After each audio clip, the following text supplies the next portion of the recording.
Imagine walking into a high school homecoming. Everyone is dressed up. The music is playing. The students are laughing. And for one night, it looks like everything is finally normal. But in the Shards, normal is the last thing anyone should trust. Because while everyone at Buckley is preparing for a night of crowns, popularity, and teenage drama, a much darker mystery is unfolding behind the scenes. A missing girl has returned. A dangerous boy is still walking freely through the school. A mysterious perfume may hold the key to a kidnapping. And Bret Easton Ellis is becoming more convinced than ever that he knows who the killer really is. But here's the problem. Bret may be completely wrong, and before the night is over, someone is going to pay the price. So let's go back to the beginning of episodes 6 and 7 of the Shards and break down everything that happens. The story picks up after the shocking return of Rhonda. For a while, everyone had assumed Rhonda might be dead. She had disappeared under horrifying circumstances, and no one knew exactly what had happened to her. Then, suddenly, she's back. But Rhonda isn't the same girl anymore. Before her disappearance, she was energetic, social, and full of life. Now she is quiet, distant, almost like part of her never came back. The police immediately question her, desperate for information. Who kidnapped her? Where was she taken? What did the attacker look like? And most importantly, why was Rhonda released? But Rhonda can't give them the answers they want. Her memories are fragmented. She can't clearly identify her captor. She can't explain exactly where she was. Instead, she remembers one strange sensory detail: a smell. She describes it as a girly smell. At first, it sounds almost meaningless, but in a mystery like this, tiny details can become deadly. And this particular smell is about to become the most important clue of the night. Meanwhile, Bret is still convinced that Robert Mallory is the Trawler. From Bret's perspective, too many things point toward Robert. Robert is mysterious, he's intelligent, he's difficult to read, and he seems to know far more about the disappearances than an ordinary teenager should. Bret's obsession has reached the point where he isn't simply suspicious anymore. He is hunting Robert. He wants evidence. He wants someone to finally believe him. So Bret begins digging wherever he can. He questions people connected to Robert, he approaches Principal Croft, he speaks to Matt's father, and eventually he even tries to get information from the police. But nobody seems willing to accept Bret's theory. To them, he's a teenager with an obsession. To Bret, however, everyone else is simply failing to see what he sees. And that's where the show becomes particularly interesting, because Bret might be brilliant, but he is also deeply unreliable. He sees patterns everywhere, and sometimes he seems so desperate to prove Robert is the Trawler that every new clue becomes evidence against him. Then another mystery appears: Matt Kellner. Matt is still missing, and his father is desperate for answers. During his conversation with Bret, Matt's father reveals something disturbing. Matt had apparently become involved with a mysterious group, a cult. He had discovered a strange booklet carrying an unusual symbol, and that symbol may connect to the disappearances. Suddenly, Bret's investigation expands. Maybe Robert isn't acting alone. Maybe the disappearances aren't random. Maybe there is an entire organization operating behind the scenes. But before Bret can figure it out, the police discover something even more disturbing: a body. The victim has enormous welts across his body, and the same mysterious symbol connected to the cult has been carved into his back. The police immediately wonder if this could finally be the Trawler, but instead of telling the public the truth, they give the media a different story. They blame the killing on the Night Stalker. Bret doesn't buy it, not for a second. So what does he do? He decides to investigate the police themselves. Bret actually poses as a crime reporter and sneaks into the police precinct. It's reckless, it's ridiculous, and somehow it feels completely in character for him. But Bret doesn't get the confirmation he wants. The detectives aren't convinced Robert is the Trawler either.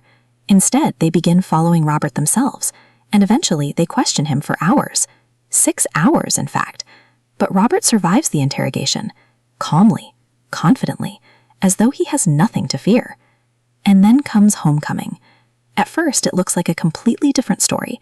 The school is preparing for its big night, the students are dressed up, everyone is focused on the homecoming court, and for a brief moment, the murders and disappearances seem like distant memories.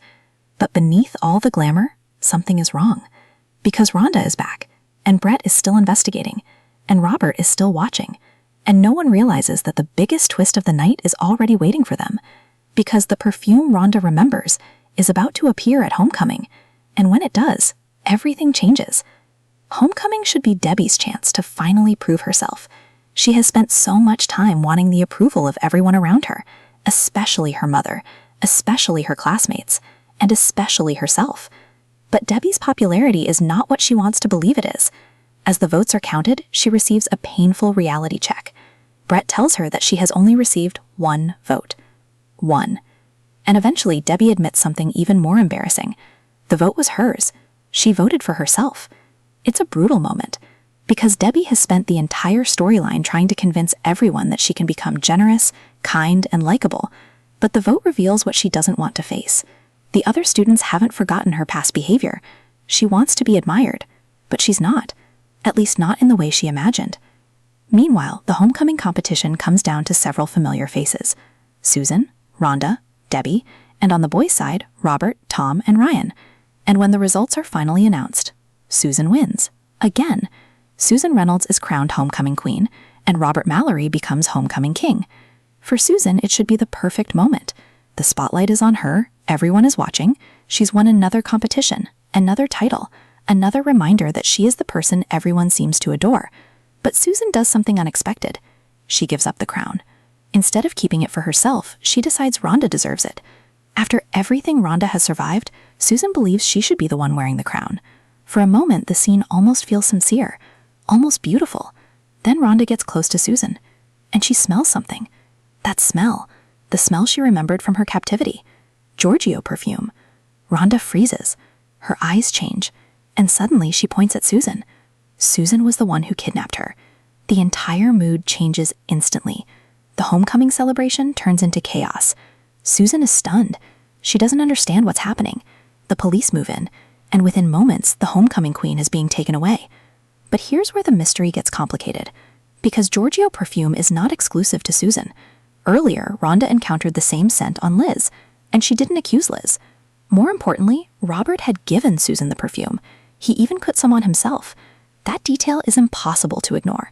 Why would Robert give Susan the exact perfume that Rhonda associates with her kidnapper? Is it coincidence? Is Robert setting Susan up? Or is the perfume itself part of a much larger game? No one knows. But there's another problem with Rhonda's accusation. She remembers the smell. She doesn't necessarily remember the person. Trauma can leave behind fragments. A sound, a smell, a sensation. But those fragments don't always create a complete memory. So Rhonda may be telling the truth about what she smelled. She may simply be wrong about what it means. And that distinction could save Susan, or destroy her. Bret immediately goes after Robert, because if Robert really is the trawler, then maybe this is exactly what he's been planning. But Robert doesn't panic. Instead, he gives Bret something unexpected: an alibi. Robert claims that Susan was with him at his house on the nights connected to the disappearances. If he's telling the truth, Susan couldn't have been the person holding Rhonda. And here's the really strange part. The alibi protects Robert too, because if Susan was with Robert, then Robert can use the same information to defend himself. Bret is suddenly trapped. He has spent so long trying to prove Robert is the trawler, but Robert has an explanation, and the police have already questioned him for hours. So Robert isn't simply making up a story in front of Bret. Apparently, investigators already know a lot about him of events. Still, Bret refuses to back down. He confronts Robert, and this confrontation becomes one of the most intense moments of the episodes, because Robert doesn't simply deny the accusations. He attacks Bret psychologically. Robert understands Bret. He knows what embarrasses him. He knows what frightens him. He knows where his insecurities are. And he uses all of it. Bret responds by attacking Robert's own dark history. The two boys aren't just arguing anymore. They're trying to destroy each other. And Robert delivers a warning. Bret needs to stop interfering. But Bret doesn't listen. And that may be the biggest mistake he makes. Because while Bret is focused on Robert, someone else is moving through the shadows. And that someone has not forgotten about Matt Kellner. Now, the mystery takes a much darker turn. Every strange thing Robert does seems to support his theory, but the more Bret investigates, the more complicated the truth becomes. Then, the police discover a horrifying clue. a dead body is found with huge welts across the body and the strange cult symbol carved into the back. At first, the police believe they may have finally found the trawler's victim, or even the trawler himself. But instead of telling the public the truth, they announce that the victim may have been connected to the Night Stalker. And this leaves Bret with even more questions. Meanwhile, another disturbing story is unfolding. Tom is secretly meeting the mysterious man who previously frightened Debbie and Ryan. The man appears to be connected to a strange cult. He talks about enlightenment, sacrifice, and people having to die as part of a greater journey. But is this cult connected to the trawler? The show deliberately refuses to give us a clear answer. Then comes homecoming. For a few minutes, everything looks almost normal. Susan wins homecoming queen, while Robert becomes homecoming king. But Susan doesn't keep the crown. Instead, she gives it to Rhonda, believing Rhonda deserves it after everything she has survived. And that's when the entire night falls apart. As Susan approaches Rhonda, Rhonda suddenly smells something familiar. Giorgio perfume. It's the same scent Rhonda remembers from her captivity. Her eyes change. She looks directly at Susan and suddenly accuses her of being the person who kidnapped her. The crowd goes silent. Susan is shocked. The police immediately take her away. But there's a problem. Giorgio isn't Susan's unique scent. Liz Schaefer was wearing the same perfume earlier that night, and even more suspiciously, Robert had given Susan that exact perfume shortly before the accusation. So was Robert setting Susan up, or is Rhonda's memory simply wrong? Before Bret can find the answer, Robert gives him another shock. He claims that Susan was with him at his house on the nights when Rhonda and Matt disappeared. If that's true, Susan couldn't have kidnapped Rhonda. But then comes the final nightmare. Bret enters the school hallway. The lights suddenly go out, and when they come back on, Bret sees something inside a trophy case. It's Matt Kellner's severed head and hands. Matt is dead, and whoever did this didn't simply want him gone. They wanted Bret to find him. That's when Bret realizes this isn't just a mystery anymore. Someone is watching him, and they're getting closer. And now we reach the horrifying ending. Bret sees Matt's severed head and hands inside the trophy case, confirming that Matt did not survive his captivity. But the biggest question remains. Who killed him? All the clues seem to point toward Robert.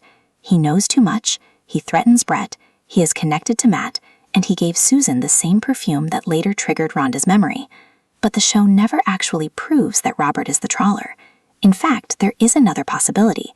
Bret himself may be seeing the entire mystery through an unreliable perspective. He became convinced that Robert was guilty very early, and now almost everything Robert does looks like evidence to him. The Giorgio perfume could be a deliberate trap. Rhonda's memory could be incomplete. The cult could be connected to the disappearances, or completely separate. And Matt's murder could have been committed by someone we haven't even suspected yet. Then Robert gives Bret one final warning. Stop interfering. For Bret, this isn't just about solving a mystery anymore. It's personal. Matt is dead, Susan has been arrested, Rhonda is traumatized, and the real identity of the trawler remains hidden. The biggest twist of the Shards is that the ending doesn't give us the answer. Instead, it makes us question whether Bret's theory was ever reliable in the first place. And somewhere in the darkness, the real killer is still watching. Maybe the most dangerous person isn't the one Bret suspects, but the one he hasn't noticed yet.